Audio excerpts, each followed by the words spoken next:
Lists that rate colleges and universities are very popular among parents and students in the United States. But are published lists the best way to choose the right school? The best-known ranking is probably by the magazine U.S. News and World Report. On top of the magazine's list this year are schools known around the world.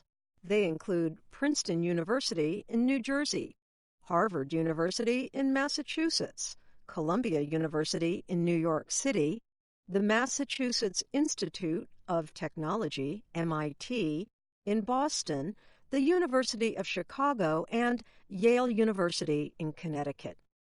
U.S. News and World Report published its first America's Best Colleges report in 1983. Since then, some educators have questioned the published rankings and how useful they are. A number of magazines publish lists of college rankings once every year. High school students use the lists as reference guides when considering where to continue their education.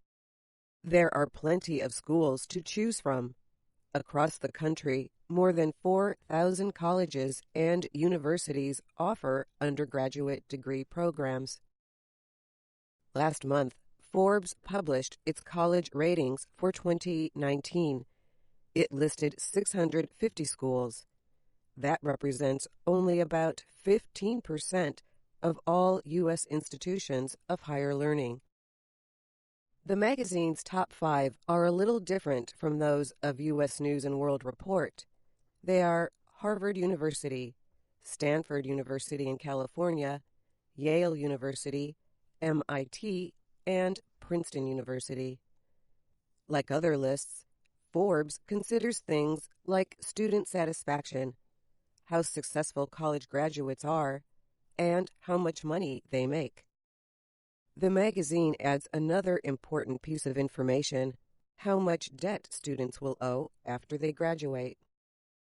We spoke with education experts and people whose job it is to help high school students choose the right college. All of them said students and parents should look at more than just rankings because they do not tell the whole story about a school. Ray Anderson of Virginia is a former high school principal.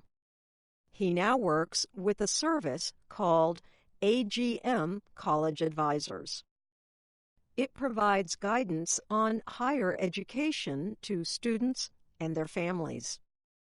Anderson says what is most important to him is knowing what the student wants, likes, and is capable of doing. The focus is on who you are and then what schools match you, Anderson said, not matching you to the school. Anderson told VOA the published rankings can help because they have valuable information about the schools. Jeffrey Stahl agrees that rankings have limited value. In his job as a counselor at Yorktown High School in Virginia, he talks with students about colleges. Stahl says choosing a college is a very personal decision. He said that the rankings can be helpful, but some students place too much attention on the name of a school and its position in rankings. So much about the campus environment, students, professors, cannot be shown just by ranking, Stahl said. He suggests that families use the ranking information as a starting point.